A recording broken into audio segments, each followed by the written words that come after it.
Messieurs, on va enchaîner avec la chronique de notre ami Kevin, FC Géopolitique, qui va venir nous parler de l'Arabie Saoudite, du mercato saoudien. Il a pas mal de choses à nous dire dessus. C'est parti, il est là avec nous. Salut Kevin. Alors, attends, on va faire un petit... Petite organisation, on sort le micro, on sort le tabouret. Comment ça va Kevin ? Eh ben écoute, ça va très bien. Ouais, ça fait un petit moment qu'on t'a pas vu dans l'émission là. Oui, de retour pour parler d'Arabie Saoudite, effectivement. Ouais. Donc, c'est le moment de faire le bilan du mercato, quoi. Ok, très bien. Alors Kevin, FC Géopolitique, si vous le connaissez pas, il tient une page sur Twitter ou sur X. J'arriverai jamais à dire X personnellement. Il tient une page sur laquelle il vous propose pas mal de threads justement sur des sujets géopolitiques. Arrêtez de faire les mecs vous deux. Arrêtez. Pourquoi les gars. Mais j'ai juste dit que j'arriverai jamais à dire. Mais on n'a X. rien dit. Mais si, mais j'ai vu. Vous vous êtes regardés comme d'habitude. Par contre, dès qu'il y a 2 ou 3 X dans l'URL, là tu maîtrises plutôt On t'a bien. connu moins farouche. Hein. Avec une autre lettre au milieu, hein, là tu maîtrises. Hein. T'as connu moins farouche. Hein. Tu maîtrises, hein.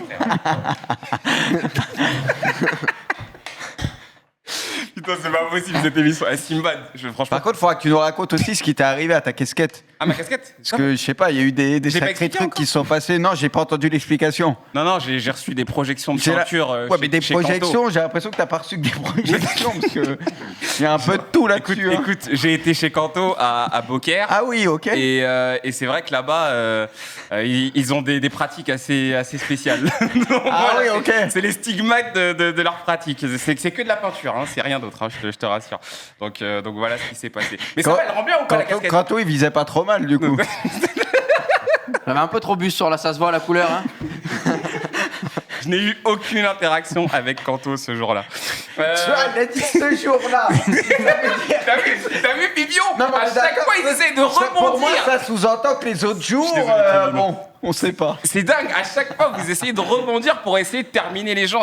Franchement, c'est infernal. Hein. Il y a Kevin, il vient, il prend le temps de venir. J'avoue, Kevin, il se déplace, il vient pour nous proposer une chronique super intéressante. Et à chaque fois, il faut que vous gâchiez le moment. Remettez-vous en question, les gars. La vérité, remettez-vous en question. Non, c'est vrai. C'est pas possible. Ferme ta gueule. J'en ai marre. Bon, messieurs, oui, alors là, d'ailleurs, on le sort.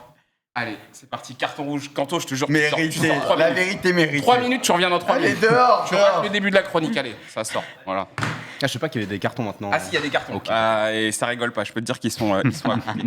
Alors Kevin, tu vas donc nous parler du mercato saoudien, parce que c'est intéressant, il y a eu beaucoup de débats justement sur ça, on a beaucoup d'acteurs du foot qui s'expriment là-dessus. Tu vas en parler dans la chronique, mais on sait que par exemple, un Jürgen Klopp est très réfractaire à ce qui se passe en ce moment. D'abord, pour commencer, première question, combien est-ce que l'Arabie Saoudite a dépensé sur ce mercato ? On peut parler des chiffres européens, la Première Ligue est bien sûr première. La Ligue 1, Pipion est deuxième en termes de dépenses sur le dernier mercato, ce qui est assez énorme, mais où se place l'Arabie Saoudite ?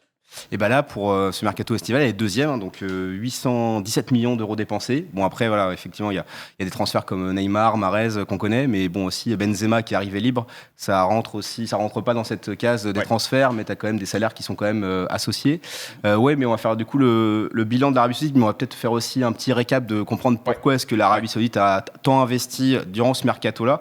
Et donc, pour le comprendre, on va débuter avec une carte pour expliquer cela, pour expliquer le contexte géopolitique particulier de la région. On peut la voir d'ailleurs à l'écran. Donc, l'Arabie Saoudite, c'est la grande puissance de la région. Mais c'est vrai qu'elle est concurrencée depuis pas mal d'années par un petit pays qu'on connaît bien maintenant en football, c'est le Qatar. Pas mal de succès sportifs, la Coupe du Monde 2022, le rachat du PSG, beIN Sport. Et l'Arabie Saoudite qui n'a pas fait beaucoup d'investissements sportifs dans ce domaine-là et qui veut rattraper son retard parce qu'il y a une concurrence régionale de prestige. Et finalement, c'est à partir de l'année 2018 où il va y avoir un homme fort au niveau de l'Arabie Saoudite, Mohamed Ben Salman, qui est le prince héritier et qui va porter un projet qui s'appelle le projet Vision 2030. Et donc, il a pour projet de diversifier l'économie et cela par différents moyens aussi pour améliorer l'image. Et ça va passer notamment par le sport pour réaliser cet objectif, sauf qu'ils ont pris beaucoup de retard et donc beaucoup d'investissements de la part de l'Arabie Saoudite depuis 2018 dans différents domaines, pas d'abord dans le football, même si ça va commencé avec l'organisation, on a pu le voir, Supercoupe d'Espagne ou Supercoupe aussi d'Italie en Arabie Saoudite. Et c'est véritablement à partir de 2021 où la situation va changer, va évoluer. L'Arabie Saoudite avait mis un blocus vis-à-vis du Qatar. C'est la fin du blocus de l'Arabie Saoudite vis-à-vis du Qatar. Et donc là, ça ouvre les portes de la Première Ligue pour l'Arabie Saoudite et le rachat de Newcastle pour 350 millions d'euros. Ouais. Et donc, c'est un premier gros investissement, en tout cas, pour l'Arabie Saoudite. Ouais, qui est devenu déjà, donc, en quelques temps, un des favoris pour cette Ligue des Champions. D'ailleurs, justement... Tu lâches pas l'affaire. Non, je lâche pas. Comment est-ce qu'ils se sont pris, les Saoudiens, justement, pour investir comme ça? Parce qu'on imagine qu'il y a dû y avoir des leviers, parfois, il faut peut-être des autorisations, j'en sais rien, je dis ça comme ça, mais ça se passe comment au niveau des investissements? Comment ils font? Là, pour ce rachat effectivement de Newcastle, ils ont créé, enfin en tout cas, un fonds d'investissement souverain donc, qui est directement lié à l'État saoudien pour investir dans le sport, mais dans d'autres projets, notamment pour accompagner ce plan Vision 2030.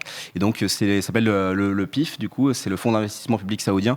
Et c'est par là qu'ils sont passés pour racheter ce club de Newcastle. Et ça nous intéresse parce que c'est aussi grâce à ce fonds-là qu'ils sont investis dans le marché des transferts. Et notamment, là, depuis, il y a eu la signature de Cristiano Ronaldo au début, avec aussi le fait que cette Coupe du Monde au Qatar a été plutôt une réussite et ça avait permis en tout cas de mettre en avant le golfe Persique, des relations Qatar-Arabie Saoudite qui allaient mieux et donc là ils ont directement investi, on peut voir en tout cas à l'écran avec l'achat de beaucoup de joueurs internationaux, le 11 type qu'on peut faire en fonction des différents joueurs qui ont signé et cela c'est notamment possible parce que les 4 principaux clubs de la Saudi Pro League ils sont directement rattachés à ce fonds d'investissement souverain maintenant, donc c'est véritablement ces 4 clubs-là qui vont être les fers de lance de ce nouveau championnat avec Al Nasser, Al Ittihad, Al Ahly et Al Hilal. Voilà, les 4. Al Hilal, ouais. Ok, Al Hilal, ok. Et donc, oui, effectivement, Al Hilal, t'as en tête d'affiche, t'as Neymar. Pour Al Nasser, t'as Cristiano Ronaldo et t'as Mané. Al Ittihad, t'as Benzema. Et puis, Al Ahly, t'as quand même Mahrez. Ce qui sera intéressant à noter, c'est qu'on voit que ce championnat saoudien, il recrute aussi pas mal de stars africaines pour essayer d'avoir ce championnat à vision internationale, mais aussi de capter le public africain à travers cette compétition. D'accord. Et beaucoup d'investissements qui sont faits et qui, comme tu l'as rappelé pour Jürgen Klopp notamment, qui en tout cas interpelle parce que l'Europe du football se dit est-ce que ça va pas changer un petit peu les équilibres. Donc t'as Klopp et Guardiola qui avaient notamment dit que ça a changé les règles du marché de transfert, mais t'as d'autres personnes, notamment Alexander Seferin, qui est président de l'UEFA, qui dit que l'Arabie Saoudite reproduit les erreurs de la Chine et qu'il n'y a pas cette même peur, en tout cas, que les entraîneurs qu'on connaît. Mais justement, est-ce que l'Arabie Saoudite va faire les mêmes erreurs que la Chine si jamais il y a eu des erreurs qui sont pointées? Est-ce qu'on se dirige vers un truc similaire? Pour l'instant, il faudra voir en tout cas en termes d'audience et de notoriété, de voir si les matchs vont être suivis et s'il y aura une compétitivité sportive au niveau de ce championnat. Par contre, ce qui est sûr, c'est qu'au niveau des erreurs faites par la Chine, là, on voit en tout cas une meilleure cohérence du projet saoudien par rapport à la Chine, où la Chine, tu pouvais finalement voir qu'ils avaient acheté Tevez, Oscar, mais après, tous les clubs n'avaient pas cette cohérence en termes de... On structure 4 top clubs, et après, on rachète aussi d'autres clubs avec l'arrivée, on a vu de Gerrard ou d'Henderson aussi dans le championnat saoudien. Et donc aussi avec une culture football importante, on a pu voir que l'Arabie Saoudite avait quand même gagné à la Coupe du Monde contre l'Argentine. Des joueurs aussi aux côtés de Neymar, Al Hilal, Al-Dossari qui peut aussi porter la jeune génération saoudienne. On a vu à la Coupe du Monde. C'est ça, tout à fait. Donc en tout cas, on n'est pas dans le même projet que la Chine. Mais la question qui peut se poser, c'est vrai que du coup ça interpelle parce que c'est quand même un État derrière ces investissements-là, avec des fonds quasi limités, on a l'impression, avec un État autoritaire qui est derrière, et donc on peut se dire qui pourra réguler cela. Ça va pas être la FIFA, parce que la FIFA, elle voit d'un bon œil cet investissement qui vient du golfe Persique, après une Coupe du Monde là-bas, avec une Coupe du Monde des clubs qui aura lieu à la fin de l'année aussi en Arabie Saoudite, et la volonté de la FIFA de l'élargir aussi, cette Coupe du Monde des clubs. Et après, on voit aussi que...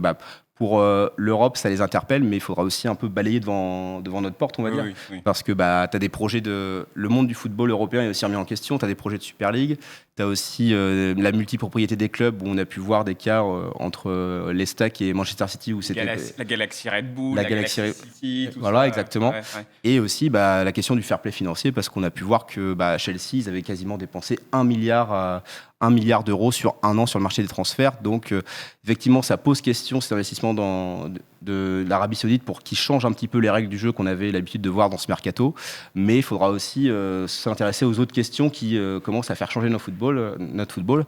Comme l'a dit un personnage célèbre, Kylian Mbappé, le football il a changé et c'est pas prêt de s'arrêter. Ouais, non, mais c'est intéressant. Alors après, moi je reviens sur ce que tu disais parce que c'est vrai qu'il y a eu la Chine en premier, mais là avec l'Arabie Saoudite. Excuse-moi, je te coupe, mais le cas de la Chine, c'est quand même un cas qui est différent. Non, mais justement, c'est ce que parce que la Chine, c'est les autorités chinoises qui sont venues réglementer les transferts, ce qui a fait que tous les transferts qu'on avait promis à ces grands joueurs, les joueurs ont été obligés de se barrer parce que vu qu'il y avait un salary cap qui a été mis en place pour les salaires étrangers, forcément des mecs comme Jackson Martinez, comme Oscar, comme Hulk, c'est quelque chose qui les intéressait pas. Alors que peut-être que la volonté de l'Arabie Saoudite sera justement au niveau de la loi de ne pas limiter tout ça pour pas avoir un exil des joueurs étrangers. Là en fait ce qui est montré c'est que les clubs ont été privatisés mais ça reste quand même très lié à l'État. C'était aussi le cas un peu en Chine mais c'est vrai que l'État chinois n'avait pas forcément cette vision d'ensemble qu'avait l'Arabie Saoudite et il y a pu avoir des dérives au niveau des clubs. C'est pour ça que maintenant tous les clubs ont été nationalisés, tu n'as plus de marques qui sont associées alors qu'au niveau de l'Arabie Saoudite tu vois que là ça commence en tout cas à avoir un projet d'ensemble. Après est-ce que ça va marcher ou pas, c'est l'avenir qui nous le dira quoi. C'est exactement ce que j'allais dire en fait. C'est vrai qu'avant on a eu la Chine et là avec l'Arabie Saoudite ce qu'on voit c'est que le projet a beaucoup plus d'impact. C'est-à-dire que on a l'impression que ce qui se passe là-bas fait peur aux Européens. Même si, comme tu l'as dit, on a des choses à redire sur ce qu'on fait nous aussi ici sur le continent. Mais c'est vrai que là, on a la sensation qu'il y a comme une crainte en fait avec ce qui est en train de se passer en Arabie Saoudite. Et justement, Pipion, pour vous donner un peu la parole à vous aussi, est-ce que toi, tu as l'impression que ce qui se passe là-bas, ça peut vraiment dérégler, voire complètement changer l'échiquier footballistique pour toi? Ça a un impact déjà conséquent. Tu vois, les joueurs qui sont partis, il n'y a pas que des trentenaires. Tu vois, il y a aussi des joueurs type Jota qui sortaient d'une super saison Celtic, qui a une situation un petit peu particulière parce que, et c'est ça, il y a des quotas de joueurs étrangers, mais le championnat veut les enlever pour qu'il n'y ait plus de limite de joueurs. C'est bien ça? Ils commencent à augmenter en fait le nombre de quotas de joueurs étrangers. Puis ils font un peu ce qu'ils veulent finalement, mais ils veulent quand même garder une base de joueurs saoudiens parce qu'il y a quand même cette perspective de développer une ligue où qui mettent en avant les talents saoudiens après par la suite. Quoi. Non, ça c'est sûr. Après, j'ai pas envie qu'on fasse les discours moralisateurs en Europe. Tu vois, j'ai vu la déclaration de Rodri qui disait oh là là, l'Arabie Saoudite, faut qu'on commence à s'inquiéter, c'est pas normal et tout. En Europe, quand même, on a été les premiers à aller chercher les talents sud-américains à 18 piges, les talents africains, tout ça. Pourquoi est-ce qu'il n'y en aurait pas d'autres qui pourraient en profiter? Moi, ça me dérange pas. Je pense que évidemment, il faudra voir comment ça va se développer. On l'a dit, il y a que quelques clubs qui peuvent profiter de ce gros butin. Ouais. Et c'est vrai qu'en Europe, je pense qu'on n'est pas à notre place pour dire oh là, c'est mal ce qui se passe en Arabie Saoudite. Nous aussi, on a fait des magouilles, des transferts de mineurs, des trucs vraiment pas nets. Il y a eu des procès. L'UEFA, tu as parlé de Séphérine tout à l'heure. C'est pas l'institution la plus blanche de l'histoire.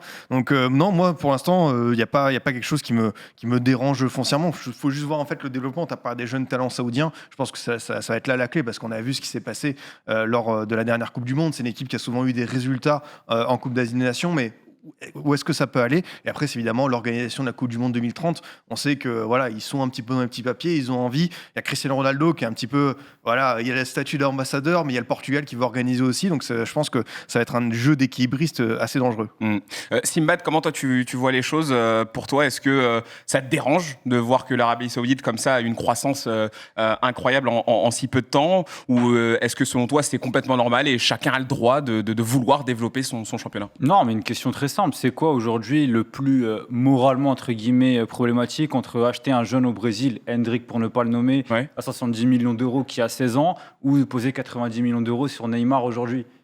Quand on fait la balance du pour et du contre, on voit concrètement qu'il y a un problème de point de vue. On met les œillères sur ce qu'on veut. Et d'un côté, quand on a des clubs, je pense notamment à Chelsea, qui va prendre des David Washington pour des 30-40 millions d'euros, etc., ça pose des problèmes à personne. Là où quand l'Arabie Saoudite va aller chercher des joueurs qui sont référencés en Europe et qui ont, alors pour la plupart, il y a des jeunes joueurs, mais ce sont surtout des joueurs qui sont plutôt sur la fin, Benzema, Neymar, etc., il n'y a aucun mal à faire ça, surtout que là, on n'est que sur la phase 1 de leur mercato.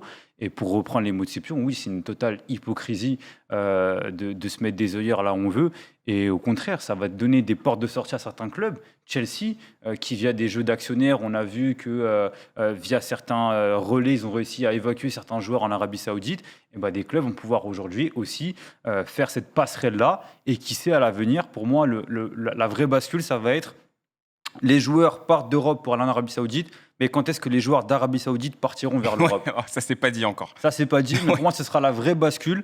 Et pour l'instant, on est dans une relation qui est gagnant-gagnant pour tout le monde. Et les cris alarmistes sont pour moi totalement hypocrites. Ok, d'accord. Donc toi, tu vois beaucoup d'hypocrisie là-dedans. Bruce, tu veux réagir après peut-être Ouais, Pontos, non, un mot à juste dire un aussi. truc, moi je suis d'accord sur le fait qu'on peut pas donner de leçons ou quoi en Europe, parce que voilà, ça a toujours été les plus puissants, ceux qui ont le plus d'oseille, qui achetaient tout le monde, et ça, pas de souci, eux, ils ont raison de le faire s'ils peuvent et qu'ils trouvent des joueurs. Moi, le seul truc qui me dérange un peu, c'est sur le côté sportif pur. On va pas se mentir. En Europe, c'est là qu'il y a les plus grands joueurs, les plus grosses compétitions, etc. Donc moi, qui adore le foot, qui aime le foot, je préférerais qu'on garde tous les meilleurs joueurs en Europe, et même pour eux. Ça, malheureusement, c'est très Oui. subjectif. Oui, Malheureusement. mais moi, je pense à mon sport. Oui. Et on va pas me faire croire que là-bas, ils vont être mieux préparés ou mieux s'entraîner, être à leur meilleur niveau comparé à l'Europe. Ça, je pense pas. Je pense pas. On verra à l'avenir. Il mais faut bon. leur laisser du temps aussi, Bruce. Oui. Peut-être que là, aujourd'hui, c'est un Mais début. t'as pas la dans même 10 ans- adversité quant Non, aux mais les oui. compétitions, les Aujourd'hui, Coupes oui. d'Europe, etc. Je veux dire, aujourd'hui, le plus haut niveau du foot mondial et depuis tout le temps, machin, c'est en Europe. C'est ça que je veux dire. Donc, si tous nos meilleurs joueurs ou des gros joueurs ou même des jeunes joueurs, on l'a vu avec Gabri Vega, etc., partent là-bas, bah forcément, ça va se ressentir sur le niveau, etc., du foot, même en Europe et tout. Et ça, c'est un peu dommage aussi à notre niveau. Moi, personnellement, pour le moment, en tout cas, le foot saoudien m'intéresse pas de ouf, je suis honnête. Donc voilà, c'est pour ça que moi, je dis, je préfère voir les meilleurs joueurs encore en Europe. C'est Et tout. la MLS, c'est un peu, ça t'intéresse? Non, voilà. Non, je regarde pas. Non, Voilà, les résumés, voilà. Oh, Qu'est-ce que ouais, c'est- tu regardes comme les résumés. Ouais. Qu'est-ce que c'est nul le niveau. J'ai encore regardé Ah oui, cette ça nuit m'intéresse. Los Angeles Galaxy contre Saint-Louis. Oh là là, le niveau, il est Bon, affligeant. après, c'est pas le sujet. Hein, Ouais, non, mais Kanto. c'est affligeant la MLS. T'avais quelque chose à rajouter, toi, Kanto, par rapport à tout ça? Non, pas Non. grand-chose, sauf dire que c'était pas un point de vue sportif, c'est purement de la politique ou même de la géopolitique. Et aujourd'hui, je comprends les arguments de Bruce où quand un joueur part là-bas, on peut se dire bon, ben, c'est pas le choix du sportif, c'est le choix de l'oseille. C'est une vérité aujourd'hui, mais est-ce que ce sera encore une vérité dans 5 ans, dans 10 ans? Si aujourd'hui l'Arabie Saoudite arrive à faire ce que l'Europe a toujours fait, à savoir aller prendre les talents, je te prends un exemple. Le partenariat entre le FC Metz et les écoles de football en Afrique, notamment au Sénégal et notamment à Dakar. Si demain, ce genre de partenariat se font non plus vers l'Europe et non plus vers les clubs français, par exemple, mais se font directement vers l'Arabie Saoudite, qu'est-ce qui te dit que derrière, le Qatar va pas s'y mettre aussi? Et si demain, l'Arabie Saoudite, le Qatar et tous ces pays-là, avec des moyens financiers énormes, ont les moyens de faire des super championnats, qu'est-ce qui te dit que finalement, ce ne sera pas eux, les joueurs ne devront pas aller là-bas pour jouer un football compétitif et plus en Europe? Peut-être que dans Ça 50 fait partie- ans, ça aura complètement Exactement. bougé. Hein. Ça fait partie de l'évolution du sport, du monde. Aujourd'hui, c'est l'argent qui régit tout. Aujourd'hui, oui, c'est un choix d'argent d'aller là-bas, mais peut-être que dans 10 ans, dans 20 ans, ce sera plus un choix d'argent, ça sera un choix sportif parce que le niveau sera plus fort là-bas que ici. Ça t'a pas pu Non, l'entendre mais ça, c'est toi. Hein. c'est que l'histoire du foot, les grands clubs, etc., jouer pour le Real, Liverpool, etc., je veux dire, tu casses tout ça quand même. Bah Je veux après, dire, t'as une magie quand même qu'on a. C'est quelque chose d'historique, je suis d'accord avec toi. Certains clubs, etc. Ouais, mais du coup, Mais l'argent ne fait pas pour moi, l'histoire ce et que vous l'argent me s'en dites, fout de l'histoire. C'est plus ou moins la fin du foot. Si on en arrive là, c'est quand même très grave. Si plus personne veut être à Liverpool, au Real, etc., représenter les plus grands clubs et qu'on sait que le pognon, c'est le choix prioritaire maintenant pour tout, et c'est peut-être malheureux, tu vois, le sportif est devenu limite secondaire. Mais franchement, ça serait quand même triste que tout le monde se casse là-bas et voilà, oublie entre guillemets l'histoire de notre sport un mais minimum. après, tu C'est une regardes. bague pour conclure. Ouais, moi, ça me rappelle un peu. Enfin, ça me rappelle, je l'ai pas vécu et je pense que personne n'a vécu ici. Mais à l'époque, le championnat majeur, c'était les championnats sud-américains, que ce soit brésilien et argentin. Bien sûr. Et quand tu vas recruter des Socrates et compagnie qui arrivent en Europe, c'est Parce la que même l'Europe chose. les a pillés aussi. Parce que l'Europe a pillé l'Amérique du Sud. Parce qu'on avait de l'oseille. Parce que quand l'Europe va chercher les gloires passées, passées entre guillemets, Oui. de l'Amérique latine, que ce soit au Brésil, en Argentine ou même en Uruguay, et ben aujourd'hui on assiste à la même chose. C'est-à-dire qu'on a des clubs saoudiens qui ont de l'argent, qui vont prendre entre guillemets les gloires passées, qui vont attirer les petits joueurs. Je ne dis pas que l'Arabie Saoudite va suivre la même trajectoire que l'Europe il y a de cela 60 ans, mais que le parallèle existe, qu'à un moment donné, quand tu as commencé à attirer les joueurs d'un ancien temps, et ben après, les Brésiliens, au lieu de rester dans leur championnat, ils ont fui vers l'Europe. Oui, et mais l'Europe, aujourd'hui, c'est un autre monde ce qui s'est passé avec les Coupes d'Europe, etc. depuis que ça Ah allait. oui, mais C'est bon.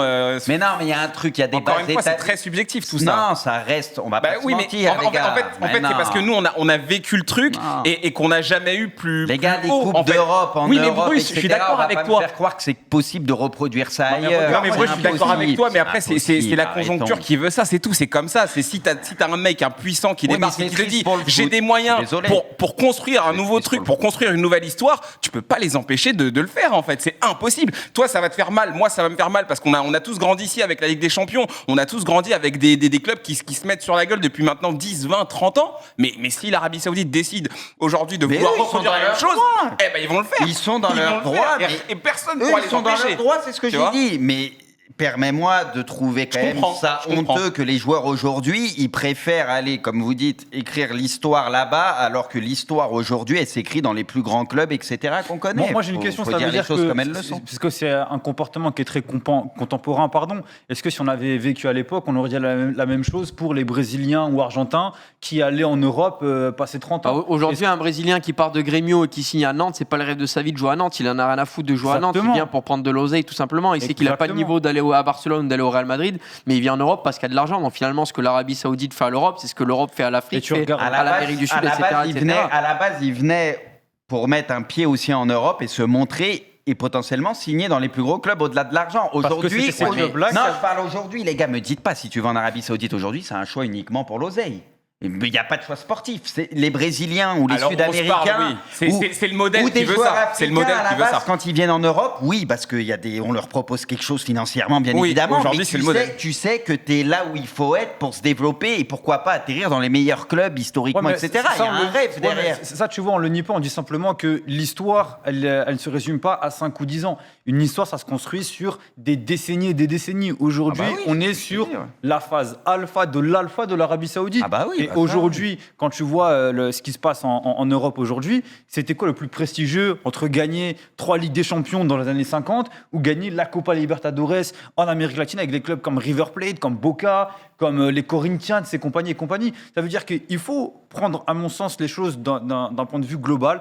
Aujourd'hui, bien évidemment, que c'est pour des raisons pécuniaires, comme à l'époque, c'était pour des raisons pécuniaires que les joueurs faisaient cette fuite des talents vers l'Europe, et qu'à mon sens, je ne dis pas que l'Arabie Saoudite sera la nouvelle Europe ou quoi, mais simplement que dans leur logique de faire, ils reproduisent la même chose. Oui, c'est le même modèle. Mais c'est un parallélisme exactement le même modèle qui est évident. Bon, messieurs, ce débat est très intéressant. T'as vu ce que t'as fait, Kevin? Tu viens comme ça, tu me les chauffes, tu les as bien lancés. Non, mais c'était super intéressant. Je pense qu'on continuera encore une fois à parler de tout ça, à en discuter.